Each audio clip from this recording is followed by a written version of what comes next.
அனைத்து நல்லவங்களுக்கும் வணக்கம். இது ரவிக்குமார். அரசியல் உண்மைகள். இன்றைய அரசியல் உண்மைகள் பெரிய அளவுக்கு பேச போகிறேங்க. காரணம் என்ன அப்படின்னா, தேர்தல் ஆணையம் நோட்டீஸ் விட்டுருக்காங்க. பிஜேபி தரப்புலையும் கொடுத்துருக்காங்க, காங்கிரஸ் தரப்புலையும் கொடுத்துருக்காங்க.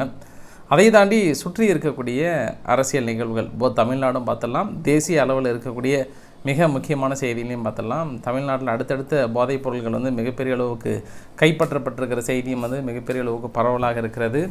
விருதுநகர் தொகுதியில் காங்கிரஸ் வேட்பாளரை தகுதி நீக்கம் பண்ண போகிறாங்களா? என்னப்பா ரிசல்ட்டே வரலையே, அதுக்குள்ளே என்ன ஒரு செய்தி அப்படின்றதையும் நயினார் நாகேந்திரன் அவர்களையும் இதோட தொடர்புபடுத்தியிருக்காங்க. ஸோ நம்ம பெரிய செய்தியில் இன்றைக்கி பேச போகிறோம். நம்ம நேராக வீடியோக்குள்ளே போயிடலாம். வீடியோக்குள்ளே போகிறது மாதிரி நீங்கள் நம்ம சேனல் சப்ஸ்கிரைப் பண்ணலாம். சப்ஸ்கிரைப் பண்ணிட்டு வாங்க. மறக்காம பெல் பட்டன் கிளிக் பண்ணி ஆல் ஆப்ஷன்ஸ் கொடுங்க. வீடியோக்குள்ளே போகலாம்.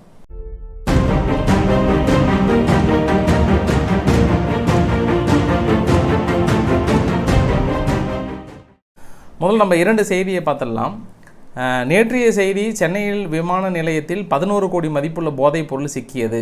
தோஹாவிலிருந்து வந்த இளைஞரிடம் 11 கிலோ ஹெராயின் போதைப் பொருள் பறிமுதல் அப்படின்னு ஒரு வார்த்தை பார்த்தோம். சரி, நேற்று தான் அப்படின்னும் போது ஷாக்காக இருந்ததுன்னு பார்த்தா, இன்று என்ன பண்ணிட்டாங்க, இப்போ ஜஸ்ட் நவ் நான் அந்த செய்தி போடுறதுக்கு முன்னாடியே 35 கோடி மதிப்புள்ள கொகைன் பறிமுதல்.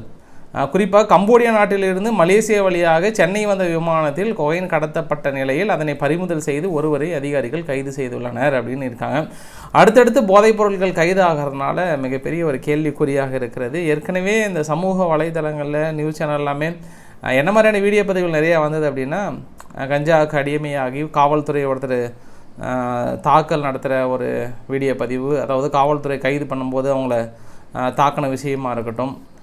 மதுரையில் ஒருத்தர் அப்படியே வீட்டுக்கு போகும்போது, அதாவது இரவு நேரத்தில் வீட்டுக்கு போகும்போது கஞ்சா குடிக்கீஸ்ன்னு சொல்லப்படுகிற ஒரு 4-5 பேர் சேர்ந்து அவர் ரொம்ப கடுமையாக தாக்கி அவர் 27 தையலுக்கு மேலே போட்டு வச்சுருக்கிறது. இந்த மாதிரியான விஷயங்கள் தொடர்ந்து பேசப்படுகிறது. ஆக்சுவலாக நம்ம ஒரு கான்செப்ட் பேசிடலாங்க. காவல்துறை இந்த மாதிரியான விஷயங்களை கைது பண்ணுறாங்க அப்படின்னா அது தடுக்கிறாங்கன்னு அர்த்தம், சிறப்பாக செயல்படுறாங்க அப்படின்னு கூட நம்ம எடுத்துக்கலாம். இப்படி பிடிக்கப்படுறதுனால அது பரவுது அப்படின்னு நம்ம எடுத்துக்க முடியாது. ஏன் இதை பெரிய விவாத பொருளாக கொண்டு வராங்க அப்படின்னும் போது, ஒரு மாதத்து அந்த எலெக்ஷனுக்கு முன்னாடிலாம் டிவியில் விவாதமாக எல்லாம் உட்காரும்போது என்ன பேசுகிறாங்கன்னா, குஜராத்தில் தான் அதிகமான அளவுக்கு போதைப் பொருளை பிடிச்சிருக்கிறாங்க அப்படின்னா அங்கே தான் போதைப் பொருள் அதிகமாக புழங்குதுன்னு அர்த்தம். ஸோ எங்கே பிடிக்கிறாங்களோ அங்கே புழங்குதுன்னு அர்த்தன்ற கான்செப்டை எங்கள் திமுக தரப்புலேருந்து பேசுனதுனால இப்போ என்ன சொல்ல வர்றாங்கன்னா, அப்போ இங்கேயும் தான் பிடிக்கிறாங்க, அப்போ டெய்லியும் கிடைக்கிறது போது அதிர்ச்சிக்குள்ளாக்குறது அப்படின்ற மாதிரி கான்செப்டுக்கு கொண்டு வருவாங்க. ஸோ நம்மளுடைய கருத்துக்களை நம்ம கரெக்டாக வைக்கிறோம் அப்படின்னா அந்த கருத்துக்கள் நம்ம அரசு மீது வைக்க மாட்டாங்க. இப்போ அங்கே பிடிக்கிறாங்களா, பரவாயில்ல, தடுக்கிறாங்க, எல்லை பகுதியில் இருக்கிறாங்க, தடுக்கிறாங்க அப்படின்ற ஒரு வார்த்தை அன்றைக்கி நம்ம சொல்லியிருந்தோம் அப்படின்னா, இன்று அதே இதுதான் பரவாயில்ல, காவல்துறை சிறப்பாக செயல்படுறாங்க, ஓரளவுக்கு தடுக்கிறாங்க அப்படின்ற ஒரு வார்த்தையை பயன்படுத்துவாங்க. ஸோ நம்ம பிறரை எந்த அளவுக்கு சொல்கிறோமோ அதான் நம்மளும் நம்ம கட்சியை சொல்லுவாங்கன்றது ஆங்கிளில் நான் சொல்ல வரேன். புரிய வச்சுட்டேன்னு நினைக்கிறேன் நான் உங்ககிட்ட. விருதுநகர் தொகுதி மக்களவை தொகுதியில் காங்கிரஸ் வேட்பாளர் மாணிக்கம் தாக்கூர் அவர்கள் தகுதி நீக்கம் செய்ய வேண்டும் அப்படின்னு உயர்நீதிமன்றத்தில் கேஸ் ஒன்று போடுறாங்க. காரணம் என்னென்னா, வாக்காளர்களுக்கு பணம் கொடுக்கும்போது வீடியோ பதிவாக எடுத்துட்டாங்க. அந்த வீடியோ பதிவெலாம் எடுத்து நேரடியாக அவருடைய கட்சிக்காரங்க தான் கொடுத்தாங்க.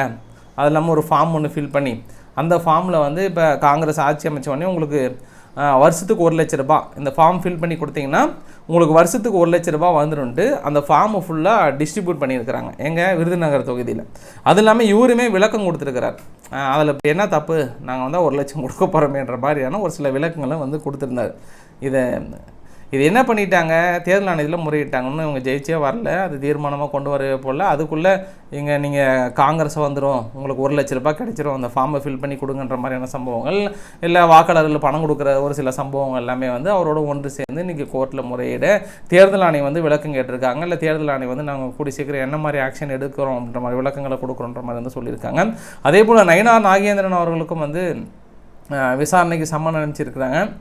முதல் சம்மன் டோட்டலாக ரிஜெக்ட் பண்ணிட்டார். ரெண்டாவது சம்மன் இப்போ 2ஆம் தேதி வர சொல்லியிருக்கிறாங்க. நயினார் நாகேந்திரன் அவர்களுக்கு இடி என்ன பண்ணிட்டாங்க, என்ஃபோர்ஸ்மெண்ட் டைரக்டர் இதில் எங்கள் பதிவுக்குள்ளே வராது, 4 கோடி இதில் பதிவு பண்ண முடியாதுன்னு சொன்ன உடனே அதையும் போயிட்டு கோர்ட்டில் போட்டாங்க.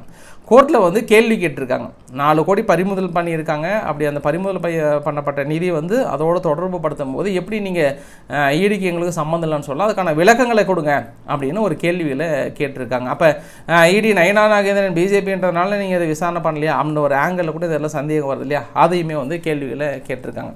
அதே இன்னொரு சம்பவம் இடி அப்படின்னும் போது முன்னாள் சுகாதாரத்துறை அமைச்சர் விஜயபாஸ்கர் அவர்கள் என்ன பண்ணிட்டாங்க, இங்கே இருக்கக்கூடிய லஞ்ச ஒழிப்புத்துறை இருக்காங்க இல்லையா, லஞ்ச ஒழிப்புத்துறை பெரிய அளவுக்கு அவரில் வீட்டில் ரைடு எடுத்து நிறைய விஷயங்களை வந்து கைப்பற்றினாங்க. அதற்கு மேல் நடவடிக்கை எடுக்கணும் அப்படின்னா இடி ஒப்புதல் கொடுக்கணுங்க. இடி ஒப்புதல் கொடுக்காதனால அப்படியே ரொம்ப நாளாக இழுத்துகிட்டே இருந்தது, ஒரு 3 வருஷமாக இழுத்துகிட்டே இருந்தது. லாஸ்ட் இயரிங்கில் என்ன பண்ணிட்டாங்க, கோர்ட்டில் வந்து கேட்குறாங்க, தமிழக லஞ்ச ஒழிப்புத்துறையில் ஏன் இன்னுமே தொடங்கலை, ரொம்ப வெக்கக்கேடான விஷயமா இருக்கிறது, 3 வருஷம் ஆகிட்டு இனிமேல் இந்த வழக்கை தொடராமல் இழுக்க அடிச்சுட்டே இருக்கிறீங்கன்னா அதுக்கு இடி வந்து முறையான அளவுக்கு ஒப்புதல் கொடுக்கலன்ற மாதிரியான ஒரு சில விஷயங்கள் தமிழக ஆளுநர் வந்து ஒப்புதல் கொடுக்கல, இடி வந்து விசாரணைக்கு ஒத்துழைக்காமக்கிறாங்க, ஒப்புதல் கொடுக்கலன்ற பண்ணுறதுக்கு. இப்போ என்ன பண்ணிட்டாங்க இடி, சரி ஓகே எங்களுக்கு அந்த டாக்குமெண்ட் எல்லாத்தையும் முழுசாக கொடுங்க, நாங்கள் விசாரணை தொடங்குகிறோம் அப்படின்னு. இப்போ தமிழக லஞ்ச ஒழிப்புத்துறை என்ன பண்ணிட்டாங்க, இல்லை வேணால் ஒரு சில குறிப்பு வேணால் வந்து எடுத்துகிட்டு போங்க, நோட் பண்ணிட்டு போங்க, நாங்கள் முழுசாலாம் கொடுக்க மாட்டோம் அப்படின்னு இப்போ இந்த தமிழக காவல்துறை சார்பாக, தமிழக காவல்துறைனா லஞ்ச ஒழிப்புத்துறை இப்போ பேக் அடிச்சிட்டாங்க. இது நம்ம எப்படி பார்க்கலாம் அப்படின்னாங்கன்னா, இப்படி தான் செந்தில் பாலாஜி அவர்கள் வந்து இதே மாதிரி தான் மாட்டினார். யார், அவர் ஏடிஎம்கேல இருக்கும்போது இதே விஷயத்தில் மாட்டி கடைசியில் எல்லா டாக்குமெண்ட்டும் இடி கிட்ட கொடுத்து சரியான நேரத்தில் தூக்கிட்டு போக வச்சிட்டாங்க, காப்பாற்ற முடியல. ஒருவேளை இவருடைய டாக்குமெண்ட் எல்லாத்தையும் கொடுத்து நாளைக்கு இவர் வந்து திமுக பக்கம் வந்துட்டார் அப்படின்னும் போது நாளைக்கு இவரையும் காப்பாற்ற முடியாமல் உள்ளே போயிடுவாரா அப்படின்ற பயத்தில் ஒரு வேலை கொடுக்காமல் விடுறாங்களோ அப்படின்ற ஆங்கிளையும் நம்ம பார்த்துடலாம். அது இல்லாமல் இன்னொரு ஆங்கிளையும் சொல்கிறாங்களே, ஒருவேளை இதுக்கப்புறம் நம்ம ஏடிஎம்கேவோ பழி வாங்காமல் அப்படியே கொஞ்சம் அனுசரிச்சுட்டு போயிடலாமன்ற எண்ணம் கூட ஒருவேளை திமுகவுக்கு வரலாம் இல்லையா, அந்த ஆங்கிள்லையும் நம்ம பார்க்கலாம். நம்ம திடீர்னு இப்போ லஞ்ச ஒழிப்புத்துறை வந்து இல்லை எல்லா டாக்குமெண்ட்டும் எங்களால் வந்து இடிக்கிட்டலாம் கொடுக்க முடியாது அப்படின்னு பின்வாங்குவதற்கான காரணம் என்ன, அப்போ டிஎம்கே வந்து ஏடிஎம்கே அமைச்சர்களை ஒரு சில முன்னாள் அமைச்சர்களை காப்பாற்றணும்னு நினைக்கும் போது இப்போ பங்காளி கட்சிகள் அப்படின்றதுல உறுதியாக இருக்கிறாங்களா அப்படின்ற இன்னொரு ஆங்கிளில் கூட நம்ம பார்க்க வேண்டியது இருக்கிறது. இந்திய தொலைக்காட்சி வரலாற்றில் முதல் முறையாக இந்திய வரலாற்றிலே ஒரு 5 கலெக்டர், அதாவது இப்போ ப்ரெசன்ட் கலெக்டர்களுக்கு இடி என்ஃபோர்ஸ்மெண்ட் டைரக்டர்மெண்ட் வந்து ஃபஸ்ட்டு சம்மன் அனுப்புகிறாங்க. அந்த சம்மனுக்கு அவங்க வர முடியாதுன்னு சொல்கிறாங்க, கோர்ட்டில் போடுறாங்க. கோர்ட்டில் போகும்போது கலெக்டர்கள் பதிலாக தமிழக அரசு வந்து வாதிட்டாங்க. அப்போ கோர்ட்டில் என்ன கேட்டாங்கன்னா, அவங்க மணல் குவாரியில் ரெய்டு விடுறாங்க. அப்படி மணல் குவாரியில் ரெய்டு விடும்போது சட்டவிரோதமாக எடுத்திருக்காங்க, நிறைய அக்கௌண்ட்டில் போயிருக்கிறது, அதுக்கான விளக்கங்களை கலெக்டர்கிட்ட கேட்குறாங்க. இதில் தமிழக அரசு வந்து முறையிடுவதற்கு என்ன தார்மீக நியாயம் இருக்கிறது, அப்போ அவங்கள காப்பாற்றணும்னு நினைக்கிறீங்களா, இது நீங்கள் வந்து வாதிடுறதுக்கான நியாயமே இல்லையே, அவங்க சொல்லலை அப்படின்னா, அதாவது கலெக்டர் இடியோட சம்மனுக்கு போய் நீங்கள் அங்கே ஆஜர் ஆகலை அப்படின்னா கடுமையான நடவடிக்கை எடுக்க வேண்டி இருக்கும்னு சொல்லிட்டு நீதிமன்றம் மிக கண்டிப்புடன் தமிழக அரசையும் எச்சரிக்கை கொடுத்துருந்தாங்க, கலெக்டரையும் எச்சரிக்கை கொடுத்துருந்தாங்க. எப்போ அப்படின்னா, அந்த மணல் குவாரிகள் எல்லாமே ரெய்டு விடுறாங்க. அப்படி மணல் குவாரிகளை ரெய்டு விடும்போது அங்கே இருக்கக்கூடிய மணல்கள்லாம் எடுக்கிறாங்க இல்லையா, அந்த மணல்கள் எடுக்கும்போது அமௌண்ட்டு ஒரு லோடுக்கு எவ்வளோ தான் போது மீதி எல்லாமே மறைமுகமாக வாங்கியிருக்கிறாங்க. அது இல்லாமல் நிறைய ப்ராப்பராக இல்லை, அது எல்லாமே நிறைய ஆவணங்கள் சிக்கியிருக்கிறது. அப்போ அதுக்கான விளக்கங்களை கலெக்டர்கிட்ட கேட்குறாங்க. கலெக்டர் வந்து இன்றைக்கி 5 கலெக்டர் போய் விளக்கங்களை கொடுத்துருக்காங்க. எந்தெந்த கலெக்டர்னால் அரியலூர் கலெக்டர், தஞ்சாவூர், கரூர், இன்னொருத்தர் பார்த்திங்கன்னா வேலூர், இவங்க எல்லாமே ஒரே சமயத்தில் போயிட்டு ஆஜராகிருக்காங்க. இது மிகப்பெரிய ஒரு திருப்பு முனை அப்படின்னு கூட சொல்ல முடியும். நம்ம அப்படியே கொஞ்சம் தேசிய அரசியல் பக்கம் நகர்ந்தோம் அப்படின்னா, காங்கிரஸினுடைய தலைவரில் காங்கிரஸினுடைய ஒரு பொறுப்பாளர்னு கூட எடுத்துக்கலாம். ஏன்னா காங்கிரஸினுடைய தலைவர் மல்லிகார்ஜுன கார்கே இருக்கிறாரு.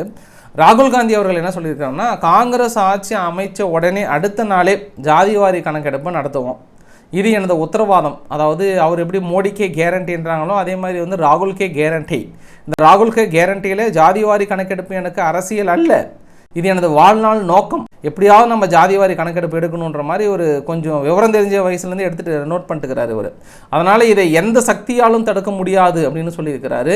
டெல்லியில் நடந்த சமூக நீதி மாநாட்டில் ராகுல் காந்தி அவர்கள் திட்டவட்டம் அப்படின்னு சொல்லியிருக்காங்க. இந்த சமூக நீதி மாநாட்டில் தமிழகத்தின் சார்பாக நம்ம முதல்வர் மு.க. ஸ்டாலின் அவரோடு கலந்துக்கிட்டாங்க. தமிழகத்தில் முதல் முறையாக சமூக நீதி கொண்டு வந்ததே நாங்கள் தான் அப்படின்ற அளவுக்கு மிகப்பெரிய அளவுக்கு, அதாவது திராவிட மாடலோட பெருமைகளையும் அதில் வந்து சொல்லியிருந்தார் அப்படின்றதையும் இதில் குறிப்பிடத்தக்கது. இல்லை நம்ம இன்னொரு ஆங்கிள் பார்க்கணும் அப்படின்னா, இந்தியாவுடைய வெளியுறவுத்துறை அமைச்சர் ஜெய்சங்கர் அவர்கள் வந்து இதுவரை வரலாற்றிலே இல்லாத அளவுக்கு வெளிநாட்டு ஊடகங்கள் தமிழகன்னு இல்லை இந்தியாவுடைய தேர்தலில் மிகப்பெரிய அளவுக்கு தலையிடுறது இதுதான் முதல் முறை. பிபிசியிலிருந்து ராய்டர்ஸ் பத்திரிகைகளிலிருந்து எல்லாருமே மிகப்பெரிய அளவுக்கு காரணம் செய்யப்படுகிற ஒரு கட்சி எதிரான அது பிஜேபி தான். இதுவரை எந்த அளவுக்குமே இல்லை. ஸோ இதுலேருந்து வெளிநாடுகளோட சக்திகள் எந்த அளவுக்கு இயங்குகிறது அப்படின்றது தெளிவாக தெரியுது. இதற்கு முன்னாடி அரசியலாக இருக்கட்டும், வேறு எந்த அரசியலாக இருக்கட்டும் இந்த அளவுக்கு கருத்து சுதந்திரம் பார்க்கல. இதே அளவுக்கான கருத்து சுதந்திரம் அமெரிக்காவில் இருக்கிறதா அப்படின்னா அமெரிக்காவில் கேள்வி. இப்போ அமெரிக்காவில் வந்து எலெக்ஷன் போயிட்டுருக்கு, பைடனுக்கும் ட்ரம்ப்புக்கும். எந்த வெளிநாட்டு ஊடகங்களும் போயிட்டு அங்கே கருத்து சொல்ல முடியல. ஆனால் அதே கருத்துக்கள் வந்து இங்கே இந்த அளவுக்கு சொல்கிறாங்கன்னும் போது நாங்கள் கருத்து சுதந்திரத்துக்கு எந்த அளவுக்கு முக்கியத்துவம் கொடுத்துருக்குறோம் அப்படின்றத நீங்கள் புரிஞ்சுக்கணும். இதில் வந்து நாங்கள் எந்த ஊடகங்களும் தடை விதிக்கலை, எதுவுமே பண்ணல, எல்லாம் வெளிப்படையாக சொல்கிறாங்க. பட் எல்லா ஊடகங்களும் எல்லா வெளிநாடுகளும் ஒரே ஒன்று தான், மோடி வந்து பதவி விலக வைப்பதற்கு மிகப்பெரிய கங்கணம் கட்டி கொண்டு இருக்கிறார்கள்னு சொல்லியிருக்காங்க. அதை நம்ம ஏற்கனவே ஒரு வீடியோவில் போட்டிருந்தோம். நம்ம குறிப்பாக உக்ரைன் ரஷ்யானுடைய நிலைப்பாடு காரணமாகவும் இஸ்ரேல் பாலஸ்தீன நிலைப்பாடு காரணமாக ரஷ்யா பக்கம் வந்து இந்தியா இருக்கிறனால அமெரிக்காவுக்கு பிடிக்கல, வேறு ஒரு ஆட்சியை கொண்டு வரல, மிகப்பெரிய அளவுக்கு பின்புலமாக இருந்து வேலை செஞ்சிட்ருக்காங்க. எல்லா ஊடகங்களும் இது கண்டிப்பாக இந்த தடவை வந்து வேலை செய்வாங்க.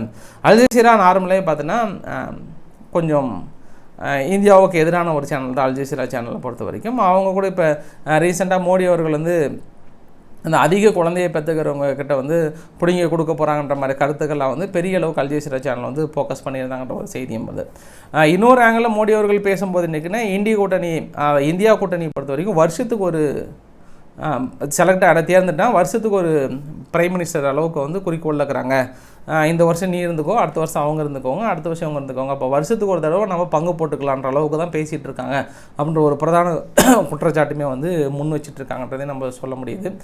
அது இல்லாமல் இந்த ஹிந்தி ஊடகங்கள்லாம் வந்து பெரிய அளவுக்கு என்ன ஃபோக்கஸ் பண்ணியிருந்தாங்கன்னா 5 மார்ச் 2014 அப்போ டெல்லி அரசாங்கம் கரெக்டாக ஆட்சி விலகிறதுக்கு கொஞ்ச நாளைக்கு முன்னாடியே குறிப்பாக 120லேருந்து 150 கோடி மதிப்புள்ள ப்ராப்பர்ட்டியை 123 ப்ராப்பர்ட்டியை டெல்லியில் இருக்கக்கூடிய வகுப்பு போர்டுக்கு வந்து டிரான்ஸ்ஃபர் பண்ணியிருக்கிறாங்க அப்படின்ற ஒரு தகவலை மையமாக வச்சு காங்கிரஸ் வந்து அந்த அளவுக்கு டொனேட் பண்ணியிருக்கிறாங்க. இதை மையப்படுத்தி தான் பிஜேபி பேசியிருக்காங்கன்ற மாதிரி டெல்லி ஊடகங்கள் இதை ஃபுல்லாக பேச ஆரம்பிச்சிருக்கிறாங்க. குறிப்பாக நம்ம கருத்து சுதந்திரம் அப்படின்ற ஒரு விஷயத்தை வந்து நம்ம இந்த இடத்துல பேசணும். இப்போ கருத்து சுதந்திரம் அப்படின்னோடனே துருவ் ராதே அப்படின்னு சொல்லிட்டு ஒரு யூடியூபருங்க. இந்த யூடியூபர் நீங்கள் புகைப்படத்தில் பார்க்குறீங்களே இவர் தான். குறிப்பாக இவர் வந்து பிஜேபிக்கு எதிரானவர். ரொம்ப கடுமையான கருத்துக்களை முன்வைப்பார். இதற்கு முன்னாடி கூட இவிஎம் மிஷின் எப்படி ஹேக் பண்ணுவாங்க, அது இல்லாமல் ஒரு சர்வாதிகாரி மாதிரி ஒரு கடவுள் மாதிரி முன்னாடி தோன்ற வைப்பார், அவர் மக்கள் அப்படியே அவர் பின்னாடி கோர்வையாக கொண்டு போக வச்சுருவாங்கன்னு ஒரு கடுமையான குற்றச்சாட்டு.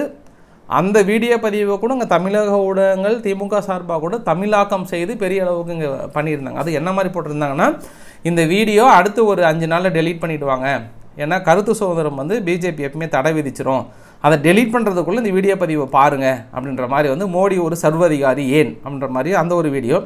எலக்டோரல் பாண்ட் ஸ்கேம் குறிப்பாக பிஜேபி மட்டும் யாருக்கிட்ட வாங்கியிருந்தார் அப்படின்ற மாதிரி போட்டாங்க. மற்ற கட்சிகள் வாங்கினதை பற்றி பெருசாக போடல, அதையும் பெரிய அளவுக்கு பரப்புனாங்க. 3வது இன்றைக்கி என்னென்னா வாட்ஸ்அப் யூனிவர்சிட்டியில் ரொம்ப ஃபேக்கான செய்திகளை மக்கள்கிட்ட கிடைமட்ட லெவலில் அளவுக்கு பரப்பி ரொம்ப பொய்யான செய்திகளை பரப்புறாங்க. 3 வீடியோவில் வந்து 4 வீடியோ பிஜேபிக்கு எதிராக, பிஜேபியை ஒழிக்க வேண்டும் என்பதற்காக கரெக்டாக அந்த எலெக்ஷன் சமயத்தில் வெளியிடுறாரு. மிகப்பெரிய அளவுக்கு மில்லியன் கணக்கான வியூஸ். காங்கிரஸுமே இதை பிரதானமாக இந்த வீடியோவை தனக்கு சாதகமாக எடுத்து பெருசாக பரப்புகிறாங்க. அங்கே எல்லா வீடியோ கூட பார்த்துருப்பீங்க. சரி, நான் என்ன சொல்ல வரேன் அப்படின்னா, இது வரைக்கும் பிஜேபி இந்த வீடியோவுக்கு எதிர்ப்புகளோ இல்லை பதில் கருத்துக்களோ எதுவுமே தெரிவிக்கல. அவங்க பாட்டுக்கு விட்டுட்டாங்க. சரி பேசிட்டோம், தடை விதிக்கணுமா அதையும் கேட்கல, இல்லை எலெக்ஷன் கமிஷனில் கொடுக்கணுமா அது என்னன்னு கூட கண்டுக்கவே இல்லை. ஆனால் இதே மாதிரியான ஒரு கருத்து இங்கே திமுக மீது வைக்கப்படும் போது அவங்க இந்த அளவுக்கு கருத்து சுதந்திரம் ஏற்றிருப்பாங்களா அப்படின்னாங்கன்னா அது சவுக்கு சங்கர் அவர்களுக்கு கேட்டிருந்தால் தெரிஞ்சிருக்கும். அதே போல் நாம் தமிழர் கட்சியில் இருக்கக்கூடிய சாட்டை முருகன் அவர்களை கேட்டிருந்தால் தெரிஞ்சிருக்கும். இந்த மாதிரி அதாவது தொடர்ந்து ஃபேஸ்புக்கில் மற்ற பதிவுகள்லாம் வந்து அடுத்தடுத்து திமுக தலைவர் ஏதாவது லைட்டாக அப்படி போட்டால் கூட அவங்க மீது வழக்கு போட்டு கைது பண்ணுற விஷயங்களாக இருக்கட்டும். ஸோ நார்மலாகவே எதிர்க்கட்சிகள் எல்லாமே என்ன மாதிரி ஒரு குற்றச்சாட்டு வைப்பாங்கன்னா, பிஜேபி வந்ததுன்னா கருத்து சுதந்திரம் இருக்காது, ஜனநாயகம் இருக்காது, மற்றது எதுவுமே இருக்காதுன்னு சொல்லுவாங்க. ஆனால் இவங்க தரப்பில் இருந்து பார்த்தோன்னா அதுக்கான ஆக்ஷன்கள் பெரிய அளவுக்கு இருக்கும். இதுக்கும் நான் என்ன சொல்கிறேன்னா, அவங்க தரப்பு கூட இருந்திருக்கும். ஒரு உதாரணம் ஒன்று பாருங்கள். டிஆர் பாலு இருக்கிறார்ல, டிஆர் பாலு வந்து பெரம்பலூர் தொகுதியில் நிற்கிறாரு. அப்போ ஜெர்மனியில் வேலை செய்யக்கூடிய சதீஷ் அப்படின்றவர் வந்து ஜப்பானில் வேலை செய்கிற சதீஷ்ன்றவர் வந்து டிஆர் பாலு வந்து என்ன பண்ணிட்டாரு அது மாதிரியான ஒரு வீடியோ பதிவு ஒன்று வெளியிட்டிருக்கிறார். அந்த வீடியோ பதிவுக்கு உடனே டிஆர் பாலு இருக்கக்கூடிய கும்பல் என்ன பண்ணியிருக்கா, அவங்க அப்பாவை போய் மிரட்டி இருக்கிறாங்க. என்ன நினச்சிருக்கிறார், உங்கள் பையன் வீடியோ டெலீட் பண்ணலாம், அவ்வளோதான் காலி பண்ணிடுன்னு சொல்லிட்டு கடுமையாக வந்து மிரட்டிட்டு போயிருக்கிறாங்க. அது இல்லாமல் அவர் மீது ஒரு சில நடவடிக்கைகள் எடுக்கப்பட்டதாகவும் சொல்லப்படுகிறது. ஸோ இந்த 2 ஆங்கிளும் பார்த்துக்கிட்டுமா, மிகப்பெரிய இதில் பயங்கரமாக 3-4 வீடியோ வெளியிட்டு அங்கே எதுவுமே சொல்லலை. பட் இங்கே சின்ன சின்ன விஷயங்கள் இந்த மாதிரி அவங்களை கைது பண்ணுறது, இந்த மாதிரி விஷயங்கள் இந்த பக்கம் தொடர்ந்து நடந்து கொண்டே இருக்கிறது. அப்போ நம்ம ஒரு கட்சி மீது குற்றச்சாட்டு சுமத்தும் போது ஜனநாயகம் இருக்காது, பேச்சு சுதந்திரம் இருக்காது, மசூதியை இடித்து விடுவார்கள், இதெல்லாம் இடித்து விடுவார்கள் அப்படின்னு நம்ம ஒரு வகையில் ஜனநாயகம்ன்ற போர்வையில் சொல்லும் போது நம்ம அதுக்கு கரெக்டாக இருக்குமா அப்படின்ற ஒரு ஆங்கிள்லேயும் நம்ம பார்த்துக்கிட்டா நல்லதுன்னு நினைக்கிறேன். இது ஒரு சிலர் கொஞ்சம் கஷ்டமாக தான் இருக்கும், என்னடா இப்படி ராவா திமுகவை சொல்கிறேனேன்ற ஒரு சிலர் கரெக்டாக இருக்கும். பட் நல்லதுன்னு நடக்கும்போது எந்த கட்சியாக இருந்தாலும் பாராட்டுறதுல எந்த தவறுமே இல்லைங்க. ஒரு சில விஷயங்களில் இல்லை இப்படிலாம் இருக்காங்க அப்படின்ற சொல்கிறதுல என்னை பொறுத்த வரைக்கும் தவறு இல்லைன்னு நான் நினைக்கிறேன். நான் அப்படி இருந்தாலும் உங்களோட கருத்துக்கள் என்றுமே வரவேற்கப்படுகிறது. ஏன்னா சாட்டை முருகன் அவர்களை கைது பண்ணுவதற்கு இன்றுமே கூட கங்கணம் கட்டி கொண்டிருக்கிறது திமுக தரப்பிலிருந்து. அவருடைய அந்த பிணையை வெளியே வர்றது கூட என்ன பண்ணாங்கன்னா, உச்சநீதிமன்றத்தில் போயிட்டு அது முறையிடுறாங்க. அங்கே கூட போயிட்டு திமுக அரசுக்கு அது மாதிரி உங்களை எதிர்த்து பேசினாவே கைது பண்ணணும்னு பண்ணிங்கன்னா நீங்கள் எத்தனை பேர்த்துக்கு கைது பண்ணுவீங்க, அந்த பழி வாங்குற போக்கை விடுங்கன்ற மாதிரி அங்கே கூட பதில் ஒன்று பண்ணியிருந்தாங்கன்றதையும் குறிப்பிட விரும்புகிறேன். ஃபைனலாக வீடியோ நிறைவு பக்கத்தில் பாரதிய ஜனதாவுடைய தலைவர் குறிப்பாக JP நட்டா அவர்களுக்கும் அதே போல் மோடி அவர்களுக்கும் காங்கிரஸ் தரப்பில் இருக்கக்கூடிய ராகுல் காந்தி அவர்கள் எல்லாத்துக்குமே லெட்டர் ஒன்று கொடுத்துருக்குறாங்க. ஏன் அப்படி ஆளுக்கு இருக்கிற வயலேஷனை மீறி இருக்கீங்க, உங்களோட பேச்சுக்கான சார அம்சங்கள் என்ன, அனைத்துமே விளக்கங்கள் கொடுங்க அப்படின்னு கேட்டிருக்காங்க. காங்கிரஸ் தரப்பில் இருந்து மோடி அவர்கள் என்ன சொல்லியிருந்தாங்கன்னா, இஸ்லாமியர்களை கொஞ்சம் ஒரு மாதிரி பேசிட்டாரு, அதிக குழந்தைகள் இருக்கிறது, அந்த மாதிரி விஷயங்கள் நம்ம 2-3 நாளாக சொன்னலாம். அந்த மாதிரி காங்கிரஸ் தரப்பில் இருந்து பிஜேபியிலேருந்து காங்கிரஸ் தரப்பு என்ன சொல்லியிருந்தாங்கன்னா, பிளவுவாதத்தை பெரிய அளவுக்கு பேசுகிறாங்க, வடக்கு தெற்கு பிளவுபடுத்துகிற மாதிரி எல்லாம் பேசுகிறாங்க, அப்புறம் வேறு விதமாக பேசுகிறாங்கன்ற மாதிரி அவங்க தரப்பில் குற்றச்சாட்டு வச்சுருக்காங்க. ஸோ தேர்தல் ஆணையத்துக்கு என்ன மாதிரியான விளக்கங்கள் கொடுக்க போகிறாங்கன்னு தெரியல, பொறுத்து பார்க்கலாம். நாளை கேரளாவில் 20 தொகுதியிலும் மீது அங்கங்கே இருக்க 2-3 இடத்துல ஓட்டு பதிவு நடக்குது. 2-3னா வெஸ்ட் பெங்காலில் 2, சத்தீஸ்கரில் 1, இந்த மாதிரி எல்லா மாநிலத்திலும் நடந்து கொண்டு இருக்கிறது. ஸோ இன்றைக்கு ஓரளவுக்கான தகவலை கருப்பு நினைக்கிறேன். பிடிச்சிருந்தால் லைக் பண்ணுங்கள், ஃப்ரெண்ட்ஸை ஷேர் பண்ணுங்கள், சப்ஸ்கிரைப் பண்ணுங்கள். ரவிக்குமார் அரசியல் உண்மைகள். நன்றி, வணக்கம்.